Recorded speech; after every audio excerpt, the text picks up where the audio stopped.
মুখ্যমন্ত্রী বলেন, প্রধানমন্ত্রী জন আরোগ্য যোজনায় রাজ্য সরকার শতভাগ সাফল্য পেয়েছে। তিনি বলেন, ভারতবর্ষের মধ্যে ত্রিপুরা একমাত্র রাজ্য যেখানে শতভাগ স্বাস্থ্য সুরক্ষার ব্যবস্থা করা হয়েছে। রাজ্যে তিনটি medical college, government dental college, BSc nursing college, 9টি সুপার স্পেশালিটি বিভাগ জিবি হাসপাতালে খোলা হয়েছে। তাছাড়া জেলা হাসপাতালগুলিকে যাতে আরো শক্তিশালী করা যায় সেই ব্যবস্থা করছে সরকার।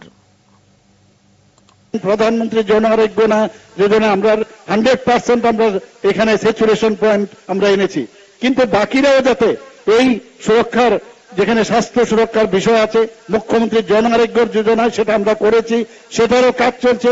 মানুষ একমাত্র ত্রিপুরাই একমাত্র আমাদের রাজ্য ভারতবর্ষের মধ্যে যেখানে 100% এই স্বাস্থ্য সুরক্ষায় তারা এখানে সে কাভারেজ ওনারা পাচ্ছেন। ত্রিপুরাতে মেডিকেল কলেজের কথা বলি, এখানে তিনটা মেডিকেল কলেজ হয়েছে, এখানে গভর্নমেন্ট ডেন্টাল কলেজ হয়েছে, এখানে বিএসসি নার্সিং কলেজ হয়েছে, 9টি সুপার স্পেশালিটি জীবিতে হয়েছে।